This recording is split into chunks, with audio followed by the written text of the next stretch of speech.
What's up, everybody? Today on Make It Cozy, we're going to turn this mirror into this mirror.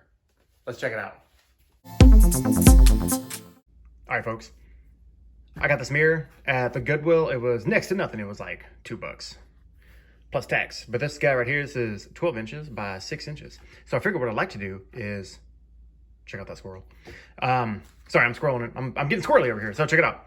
What I want to do is put like a bar sign that literally just says bar, B-A-R. And I want to try to use some glass art techniques so that I can make it look very stylish to match my K that I put next to the bar earlier. And what I want to try to do is get like an Art Deco-y type style.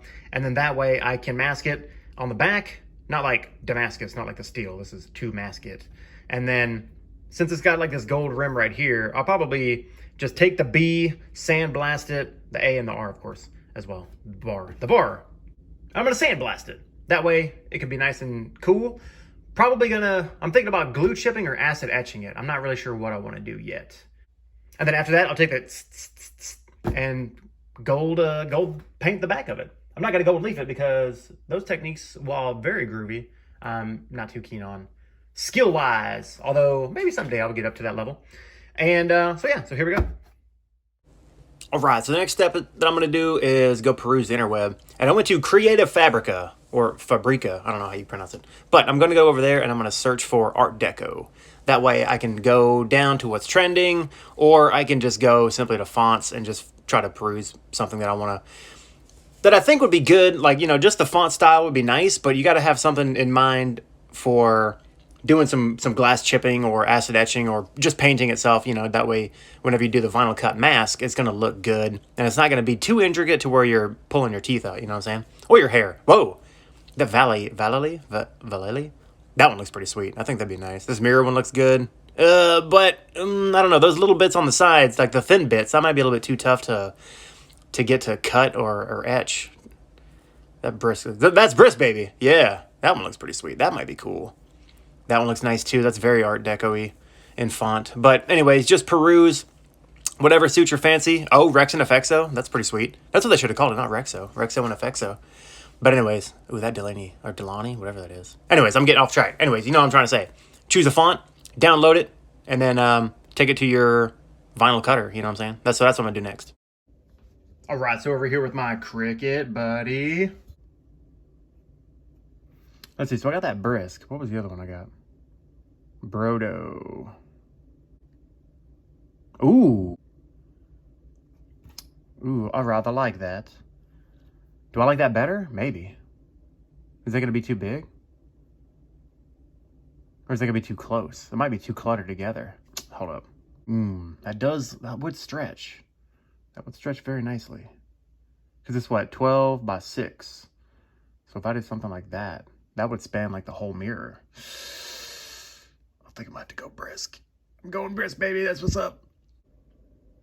All right, so we got the sound ready to go. I was thinking about adding some elements or some scrolls into it, but then you know what? At the last second, I was like, let's keep it simple and let's do it.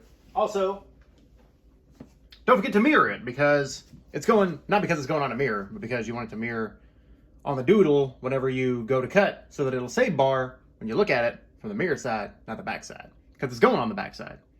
Does that make sense? Sure. Okay. Yep, you found it. Okay, here we go. Yeah, 100%. Unload your material. Boing. Now, I want to take this guy out. Oh, come on, doodle. Little fingerprints on there, never hurt nobody. Oh, that's a sound.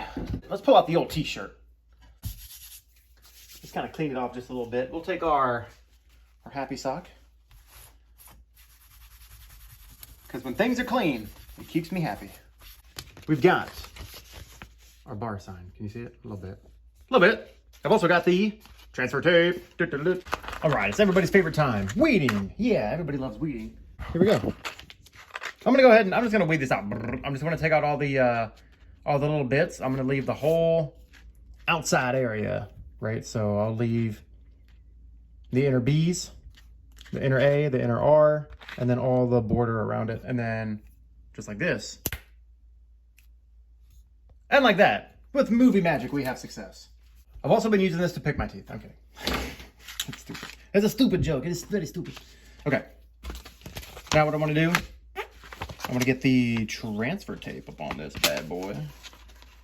But what I want to do it a little bit carefully because I'm going to start on this side. That's why I cut it a little bit bigger. Boom. So that I can see it on my mirror. But also I want to start by using a clean surface and just kind of working my way backwards, since this is kind of what's the word, like cupped. This one's cupped, and it might not, you don't want it out of them bubbles. All right, so let's get this rolling, dog. Boom. All right, let's get you in a position where you can actually see. Boing. Where's my booyah tool?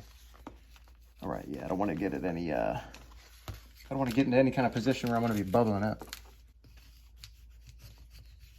Move that back. I'll probably move that back to the back, all the way to the back. From the front to the back. Trying to top that. 615 beating hard in the dick.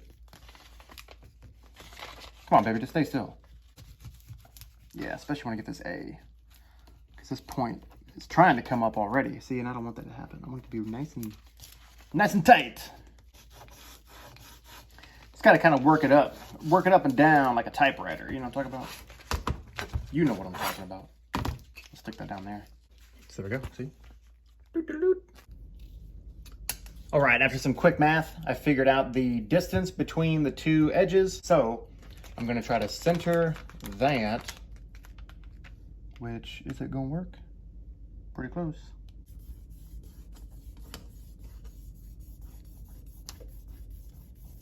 Okay, now what I like to do with this is to take it and try to get as close to the surface as possible and just drag it down. Just drag it down towards me. That way you've got minimal goofiness going on. You don't want to pull it up like this, because then you risk catching one of those corners or one of the edges and then pulling that inner B or part of the A or these little baby lines. And if that starts bubbling up, you're gonna be fighting against it and it's gonna be a son of a biscuit. So boom, we're gonna do it just like that. Just like I was saying, that's what's up. All right, and now we can take this to the Sandblaster. Can you see that? You can't even see that. Take this to the Sandblaster. Yahtzee. Also, don't forget, your transfer tape is not one and done. You can use it again. Bloop. One last thing I want to talk about before we go to the Sandblaster is make sure that you protect the rest of it. All I did, little electrical tape. Bloop. And then that way, it's not going to jack up the border or whatever. And then you can also protect the forward mirror, the actual mirror part, cardboard or a piece of paper, or you don't have to go like all sticky on the front, because then it's going to get sticky and you're going to have to clean it and Goo Gone or do something like that, and it's just kind of a mess. Besides, if you're taking your time, it shouldn't be reflected back towards the mirror anyway, so you'll be all right. So basically what I did here is I got my sign ready to a degree with my sandblasting cabinet and Gatorade bottle. So that's what I did. And it worked out pretty well. So this is all like experimentation, right? I wanted to see if the, oh, you know what? I don't even think that's permanent vinyl that I'm using from my Cricut. I think it's just like temporary vinyl or non-permanent, whatever it is. And so I had, you probably saw whenever I was showing you the details. Here, let me turn this bad boy around. That whenever I was going around like here with the A, it was like peeling. Here, let me wipe this down a little bit. You get a less hazy view. There you go, see? So that still looks pretty dope. I mean, it's not perfect. I wouldn't sell this to somebody and be like, here's your product. You wanted a bar sign. Ooh, I can see the stuff like, you can see the, right here. You can see it through there, haha. But anyways, all right, let's get to the meat and potatoes, right? See right here, a little blusted, real blusted over here, a little blusted, a lot of blusted. I started with the R, and it, you know, did pretty well. There's some little doodads right there. And this is just playground sand, man. Playground sand and a YouTube special when it came to the blower, the Sandblaster. All right, I wanted to see, does it work? First of all, the sand is probably just way too aggressive, right? Because it's not like, if I were to go legit, I would have A, sanding cabinet, B, a vanishing cabinet, so we would just forget that this ever happened. 3, probably like aluminum oxide, and then I would tweak the regulator just to make sure I got the right amount of pressure coming out, blasting, you know what I'm saying? So So take this all as learning, right? Can you use a YouTube special on a Gatorade bottle sandblaster? Yeah, it works. Does it work well for this kind of application? Probably not so much. But the concept is there, and if it's a little bit rustic, it's just for me. This is just for like entertainment purposes, you know what I'm talking about? So like, yo, hopefully you're entertained. This is some wacky stuff. People ask me, Cozy, why do you do the things you do? Because I just want to see if it works, man. People can say whatever they want on the interweb. This is like real deal stuff. All I did was stick it in a bin and then throw some play sand at it. If I'm gonna do some glue chipping, I've really got to be careful with the amount of blah blah whenever you go to peel the goo, right? You saw that on my previous video. So like here, check it out. Yeah, see, that's gonna be a little bit, but you know what? I don't know though.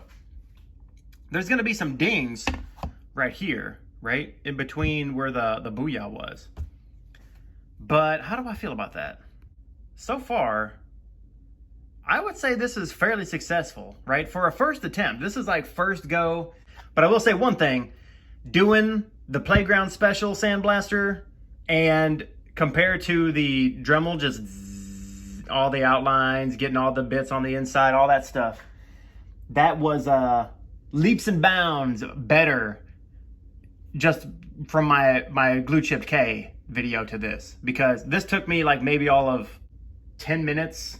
The only problem was like having to wait for the compressor to back up in pressure. So earlier I was unsure as to whether or not I wanted to acid etch or glue chip. Well, Past Cozy kind of made that decision for me by sandblasting this guy, and that really only leaves the option of hide glue and glue chipping. And so the reason being is because whenever people do acid etching, they just do it straight on the glass. All right, so A, I can't do that because I've already sanded this guy. And B, I can't do it because it had a mirror backing. So unless you have some chemical means of getting rid of that mirror back, the only thing left to do is to go back to the sack of hide glue. All right, so I've already got a video of how I did my Gilded K on a budget. So if you want to check that out, that'd be cool.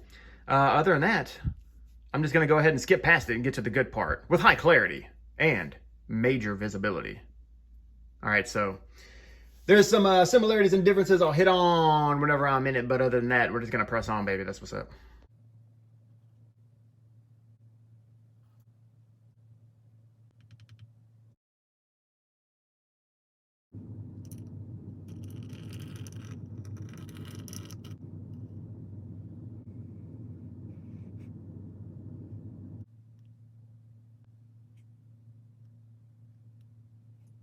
All right. There's one thing that, like, I don't know, if there are any glue chippers out there, how do I alleviate this? There's like these little bubbles, and I feel like that's gonna, like I could try to pop them here, but is that really gonna do anything at this point? I don't know. Okay, all right, that's pretty much it. So now we'll just let this dry, and I'll show you how I upgraded from last time with this guy right here. I got the heating pad. This is for a reptile, and this is for making delicious cookies, but let's see if we made some bar sign happen. Oh yeah, we got a little bit of chippage. Oh, we got a lot of chippage. That's good. Is that gonna come away? Not really. Still got a little bit to go. So this heating pad and cookie tray are gonna replace my drawer / chipping box, even though it was fine, you know, like the apparatus I had in the first video, but it used like a tiny 60-watt bulb, which is good. This one has better heat distribution, and it only really takes 24 to 48 hours. So I'm going to go to work and check it out afterwards so we can get to spray painting. Speaking of, I'm going to use my Rust-Oleum like I used last time. Spray paint the back, let it dry, and booyah, here we go. Looking real good. Going to clean it up, get all those smudges off, and replace it in the frame. And I don't really like the staples in there, but you know what? I got to do what I got to do. So it's going to secure it in place. Boom, boom, boom. And we're going to hang this guy up real quick. Check it out. Looking real good. And so I'm going to take my K down. I'm going to find another place to put that later on, but for the moment, let's center it up with the bar sign. And it's so cool. Yeah, exciting. There we go. The bar sign. Yeah, it looks really cool. And I really think that it brings the bar area together. Sort of like whenever you get like a really nice rug for your home. But if you want to check out more detail on how I go into the glue chipping process, by all means, first of all, you should go see Happy Gilder. But I would really appreciate it if you watch my video as well on how I did that. Again, I'm going to find a place for this later on. But until then, I'll catch you on the next one. Peace.